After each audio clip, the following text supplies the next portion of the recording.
제가 최근에는 드라마를 잘 안 보는데요. 예전에는 드라마를 많이 봤었어요. 네, 예전에는 그런 드라마가 좀 많았던 것 같아요. 예, 다른 나라에서 찍고 다른 나라를 배경으로 해서 진행되는 드라마가 종종 있었던 것 같습니다. 그런 드라마는 보통 처음에는 우리나라에서 시작하다가 이제 어느 장면이 되면 이제 외국으로 이동하거나 아니면 반대로 외국에서 드라마가 시작됐다가 결론은 우리나라에서 끝나는 뭐 그런 드라마가 예전에는 참 많았던 것 같습니다. 우리가 계속 읽어가고 있는 이 사도행전도요. 처음에는 사도행전의 배경이 예루살렘에서 시작됩니다. 예루살렘에서 그 이야기가 시작되었고 그리고 예수님도 예루살렘에서 죽으셨습니다. 그리고 성령이 임한 곳도 예루살렘이었고 교회가 가장 처음 생긴 것도 예루살렘이었습니다. 사도행전 처음은 그 예루살렘 교회가 어떻게 생겨났는지 그리고 그 예루살렘 교회가 어떻게 성장해 갔는지를 얘기하고 있다면 이제 점점 오늘 본문을 기점으로 예루살렘에서 다른 나라로 이 배경이 이동하고 있고 그리고 이 다른 나라로 배경이 이동하고 있을 때 이제 주인공처럼 등장하는 사람 두 사람이 오늘 본문에 나옵니다. 바로 바울과 바나바라는 사람입니다. 31절에 오늘 같이 읽은 31절 말씀 보면요. 이렇게 얘기하고 있어요. 그리하여 온 유대와 갈릴리와 사마리아 교회가 평안하여 든든히 서가고 주를 경외함과 성령의 위로로 진행하여 수가 더 많아지니라. 이렇게 말씀합니다. 여러분 이 말씀 보면서 혹시 뭔가 좀 달라졌다는 걸 느끼지 않으세요?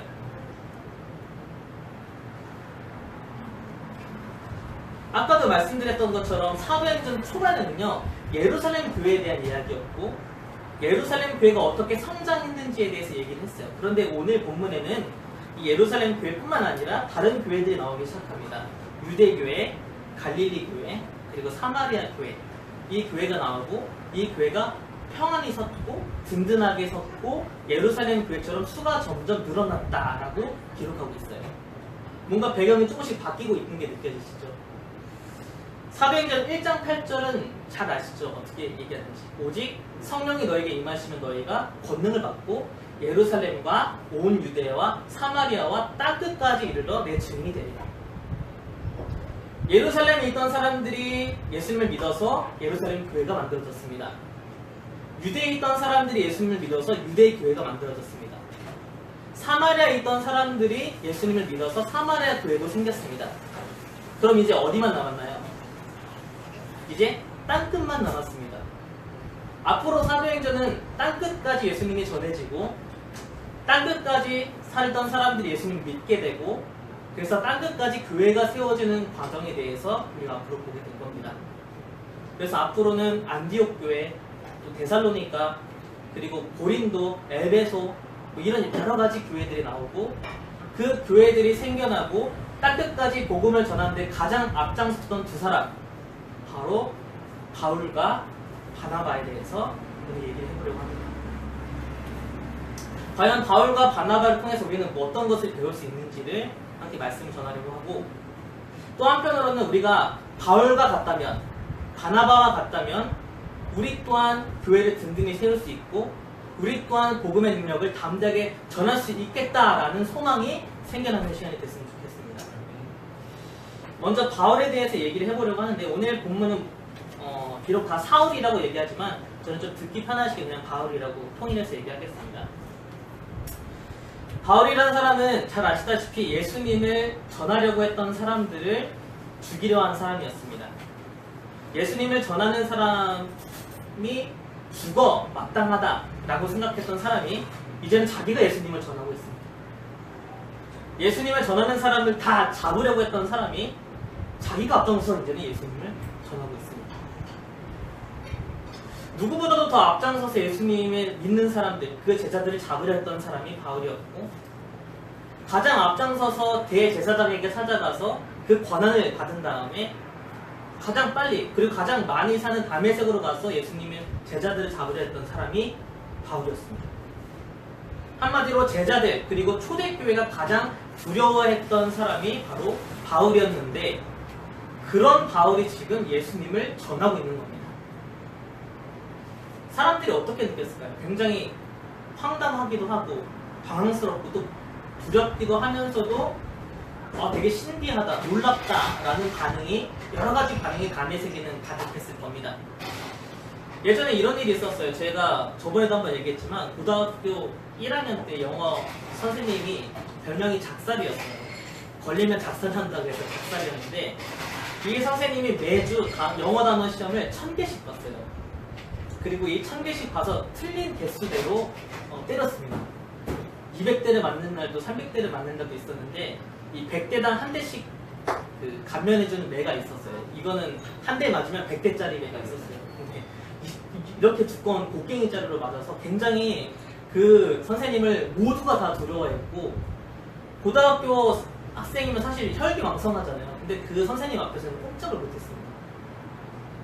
그런데 정말 신기하게 이 선생님이 어느 날 갑자기 앞으로는 영어 단어 시험을 안 보겠다고 그리고 때리지도 않겠다라고 그렇게 얘기를 하는 거예요. 실제로 그러셨습니다. 이게 진짜 맞는 말인지 정말 믿을 수 있는 건지 돌변하는 건 아닌지 당황스럽기도 하고 황당하기도 하면서도 놀랍기도 하고 한번 믿어볼 만도 하는 이런 감정이 아마 밤의 세계에 있던 사람들 그 바울을 보던 사람들이 느꼈을 감정이었을 것 같습니다. 그런데 바울이 이렇게 변하고 예수님을 전하면서 가장 큰 위기가 찾아온 사람이 있었어요. 그 사람은 바로 대제사장이었습니다. 바울이 가장 열정적이고 가장 믿을만하고 가장 이 일을 잘할 것 같아서 공문을 줬고 다 잡아오라고 시켰는데 그 사람이 이제 예수님을 믿어버린 거예요.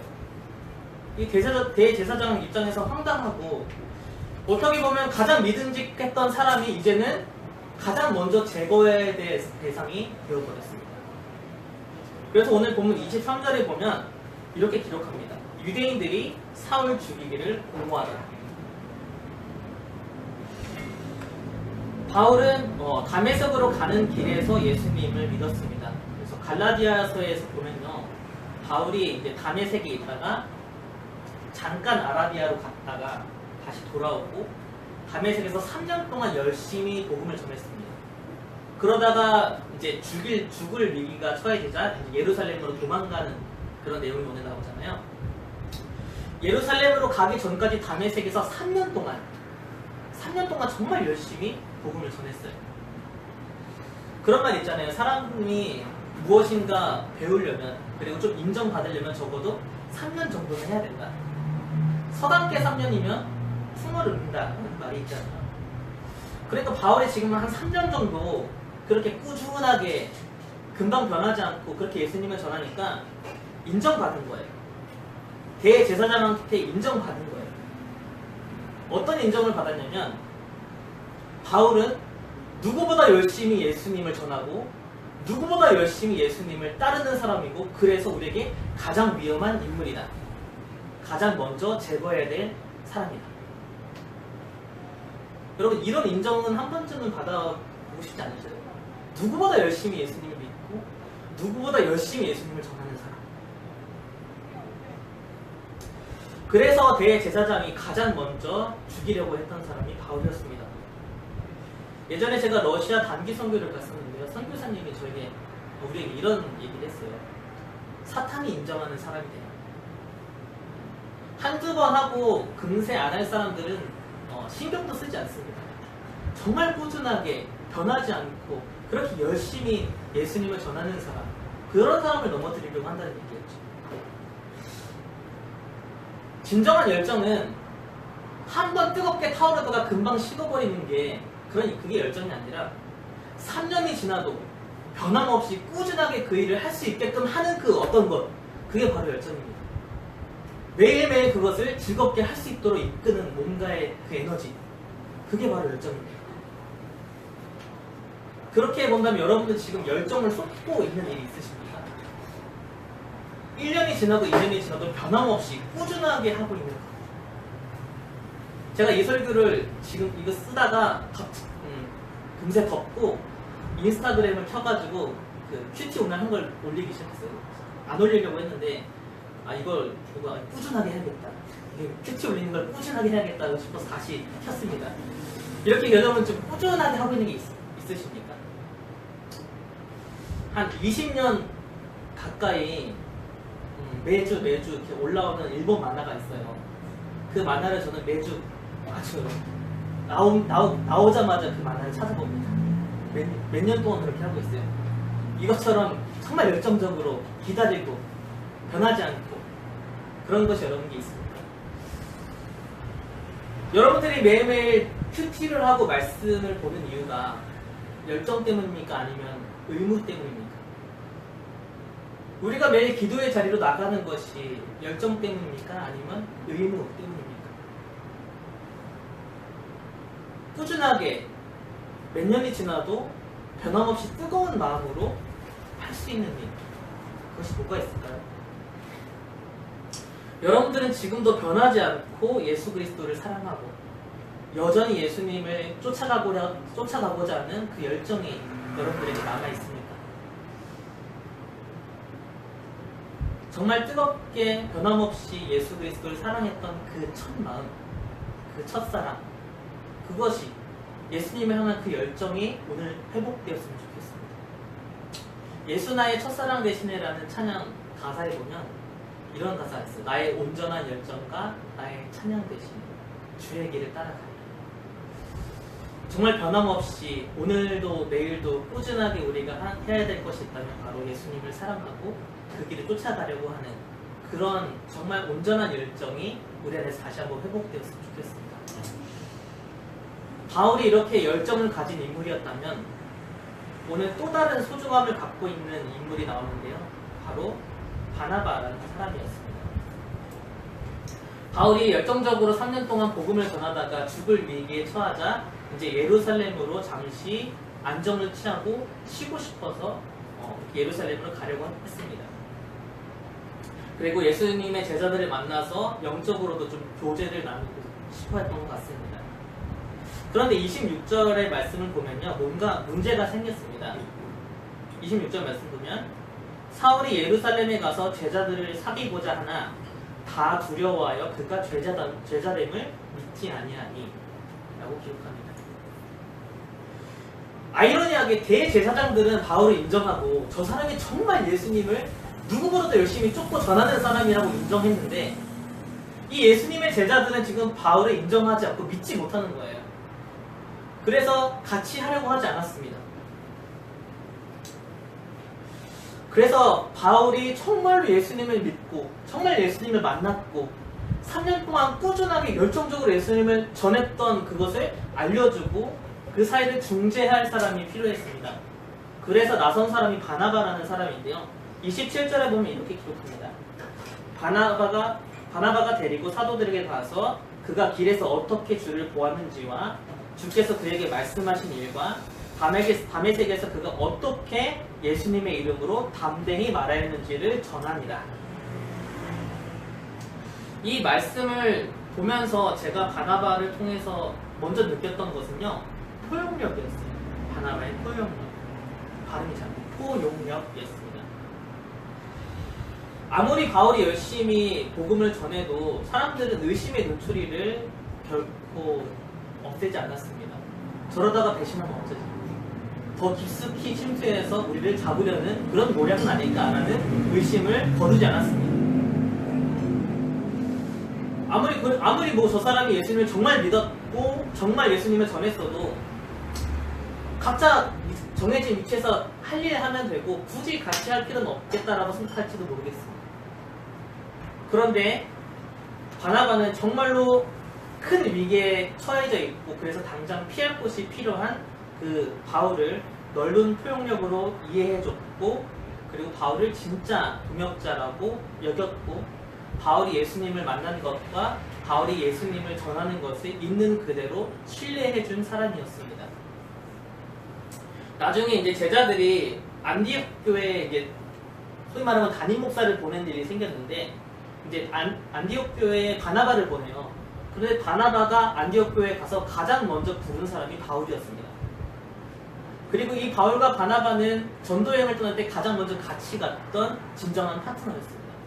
그만큼 바나바는 바울을 신뢰했고 이해했고 그리고 감싸줬고 어렵고 고난이 처했을 때 도와줬던 사람이었습니다. 바나바에게는 한 가지 별명이 있었는데요. 아니, 그 이름 자체가 별명이었습니다. 원래 바나바의 본명은 요셉이었는데요. 사람들은 그 사람을 위로의 아버지라는 바나바라고 불렀습니다.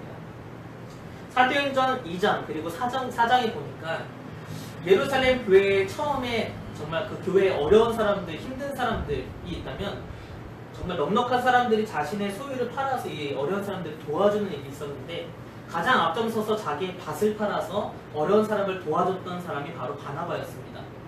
그렇기 때문에 사람들은 바나바를 통해서 위로를 받았고 그래서 요셉이라고 부르지 않고 저 사람은 정말 위로하는 사람이다. 정말 위로하는 그런 위로의 아버지다라는 그런 바나바라는 이름으로 부르기 시작한 것이죠. 바나바는 그렇게 언제나 힘든 사람들을 아낌없이 돕는 사람이었고 바울이 죽을 위기에 처해지고 또 지쳐있는 바울을 예루살렘 교회에서 쉬게 해주고 또 제자들과 함께 교제를 나누게 도와줬던 사람이었습니다. 그는 언제나 따뜻하고 늘 힘이 되고 늘 넓은 마음을 가지고 있었고 그리고 이해하고 돕는 그런 사람이었습니다. 아주 뜨거웠던 열정을 가진 바울과 그리고 아주 따뜻했던 이 바나바는 참 잘 어울리는 파트너였습니다. 교회 공동체에도 바울 같은 열정적인 사람도 필요하지만 때로는 이렇게 위로해줄 줄 아는 바나바 같은 사람도 필요합니다. 사람과 사람 사이에서 중재자 역할을 하고 편견과 오해 없이 있는 그대로 받아줄 수 있는 넓은 마음을 가진 사람이 분명 필요합니다. 예수님의 제자들이 분명 성령을 받았고 그리고 열심히 복음을 전했지만 이들은 유대인이라는 한계 때문에 결코 할 수 없었던 일이 한 가지 있었습니다. 바로 이방인에게 복음을 전하는 일을 할 수 없었습니다. 최초로 이방인에게 복음을 전한 곳은 안디옥 교회였어요. 안디옥 교회에서 처음으로 이방인에게 복음을 전하고 이 이방인도 예수님을 믿어서 이제 교회 안에서 처음으로 이방인들과 유대인들이 같이 생활을 하게 되는 거예요. 이 안디옥 교회에 이제 담임 목사를 파송해야 되는데 여러분들은 어떤 사람을 파송하겠습니까? 트러블 메이커를 파송하겠습니까? 아니면 포용력 없는 사람을 파송하겠습니까? 편견을 갖고 있는 사람을 파송하시겠습니까? 예루살렘 교회에서는 넓은 마음과 포용력을 가진 바나바를 파송했습니다.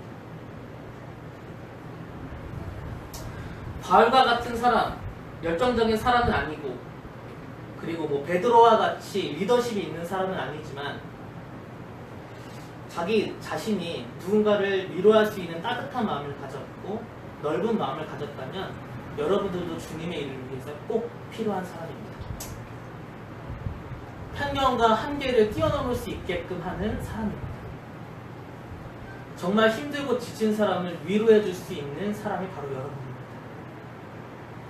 그리고 아주 열정적인 것을 구하기도 하지만 때로는 더 넓은 마음으로 지치고 힘든 사람, 상한 사람을 이해해 줄 줄 알고 편견과 오해를 뛰어넘게끔 하는 그런 넓은 마음, 그런 바나바 같은 영성도 구하는 우리들이 되었으면 좋겠습니다. 마지막으로 바울의 이야기를 한 번 더 하고 마치려고 하는데요. 바울이 예루살렘에서 머물었던 기간은 15일밖에 되지 않았습니다. 그 15일 동안 복음을 열심히 전하다가 똑같이 죽을 위기에 처해졌습니다. 그래서 예루살렘 교회에서는 이 바울을 자신의 고향 다소로 보내기를 결정합니다. 바울이 다소로 가서 이제 잠잠하게 침묵하는 동안 오늘 말씀 31절에는 이렇게 기록합니다. 다시 한번 우리 31절 읽어볼까요? 같이 읽어보겠습니다. 시작! 그리하여 온 유대와 갈릴리와 사마리아 교회가 평안하여 든든히 서가고 주를 경외함과 성령의 위로로 진행하여 수가 더 많아집니다. 아멘. 바울이 다소로 가서 침묵하는 그런 일이 끝난 후에 오히려 교회가 더 평안해졌습니다. 오히려 교회가 더 든든히 섰습니다. 내가 침묵해야지 다른 사람이 평안해질 때가 있습니다. 내가 잠잠히 있어야지만 다른 사람이 든든히 설 때도 있습니다. 여러분은 어떨 것 같습니까? 내가 없고 내가 잠잠하고 내가 침묵해야지만 오히려 더 평안하고 오히려 더 든든히 서는 상황이 딱 처해진다면 여러분들 그걸 받아들일 수 있겠습니까? 그런데 오늘 그 일이 이루어지고 있는 것이죠. 성령께서 아직 준비시켜 주시지 않을 때에는 때로는 침묵해야 될 때는 있습니다. 열정도 하나님보다 앞서면 안 되고 아무리 뜨거운 열정으로도 그 열정이 너무 지나쳐서 하나님을 끌고 오려고 해서도 안 됩니다. 때로는 준비가 되지 않았다면 내가 준비가 됐어도 침묵하고 잠잠해질 때도 필요합니다. 그것이 바로 내가 죽어도 주님의 뜻은 살고 내가 죽어도 주님의 뜻은 이루어지는 그런 일인 것이죠. 지난주 주일에 우리가 세례 요한에 대해서 같이 나눴는데요. 세례 요한이 참 이런 인물인 것 같아요. 외쳐야 될 때는 담대하게 외쳤지만 이제 예수님이 오셔서 복음을 전하기 시작할 때 세례 요한은 더 이상 앞으로 나오지 않습니다. 잠잠히 뒤로 물러서서 예수님의 길을 얘기하는 사역까지만 하고 돌아섭니다. 참 아름다운 모습이죠. 때로는 교회 공동체를 위해서 내가 잠잠하고 침묵해야 될 때도 필요한 것 같습니다. 내가 꼭 있어야지만 되는 것이 아니라 내가 죽어도 주님의 뜻이 이루어지기면 된다라는 그런 마음이죠. 말씀을 정리하면서 다시 한번 31절 말씀을 봅니다. 교회가 평안하여 든든히 섰고 그리고 주를 경외함과 성령의 위로를 진행하여 수가 더 많아졌다. 여러분 우리 교회도 이런 교회가 되게 원치 않습니다. 그런데 이런 과정이 필요하다는 것입니다. 교회가 성장하고 든든히 서기 위해서는 바울과 바나바를 통해서 봤던 그런 과정이 필요합니다. 때로는 열정적으로 복음을 끊임없이 꾸준하게 전하는 사람도 필요하고 그 옆에서 다른 사람을 따뜻하게 안아주고 함께하지 못한 사람을 이끌어줄 수 있는 바나바 같은 따뜻함도 필요합니다.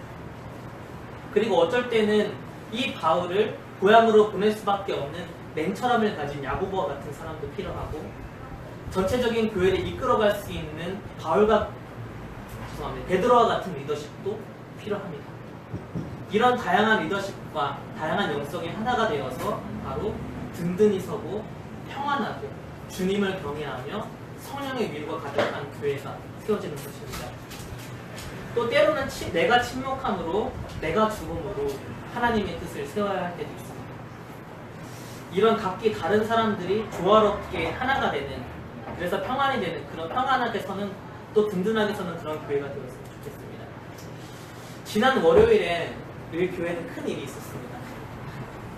교회에 물이 차가지고 새벽까지 이것을 수습해야 되는 일이 있었습니다.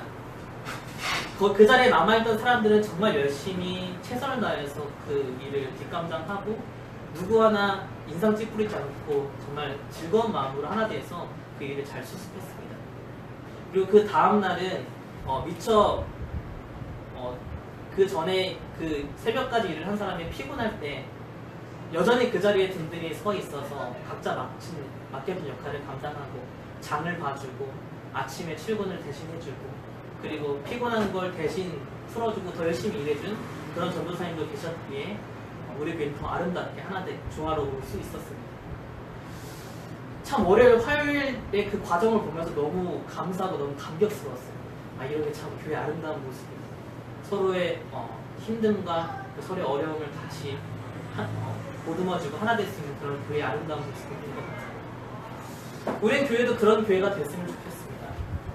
여러분 아이가 있는데 이 아이를 유치원에 보내야 합니다. 그럼 여러분은 이 아이 유치원 보낼 때 문제가 많고 늘 떠들썩하고 싸우기만 하는 그런 유치원에 보내시겠습니까? 아니면 서로 사랑하고 하나 되고 화목한 그런 교회에 보내시겠습니까? 하나님도 자신이 너무나 사랑하는 그 영혼을 그 사람을 교회에 이제 보내려고 하는데 생명을 주려고 하는데 시끄럽고 다투고 하나 되지 못하는 교회에 보내겠습니까? 아니면 평안하고 든든히 서 있고 하나 되는 그런 교회에 보내겠습니까? 성경에는 뜨겁거나 차갑거나 이렇게 미지근하게 있지 말라고 얘기합니다. 뜨거운 사람이 되었으면 좋겠고 또 때로는 따뜻한 사람이 되었으면 좋겠습니다. 또 냉철하게 리더십을 가진 사람도 되었으면 좋겠습니다. 우리 더 이상 미지근한 상태로 있으면 안 되는 것 같습니다. 뜨거움을 사모하고 따뜻함을 사모하고 그렇게 교회를 위해서 나 자신을 헌신하는 그런 삶을 사모해서 교회를 든든히 세우는 우리가 되었으면 좋겠습니다. 이 말씀 가지고 같이 기도하도록 하겠습니다.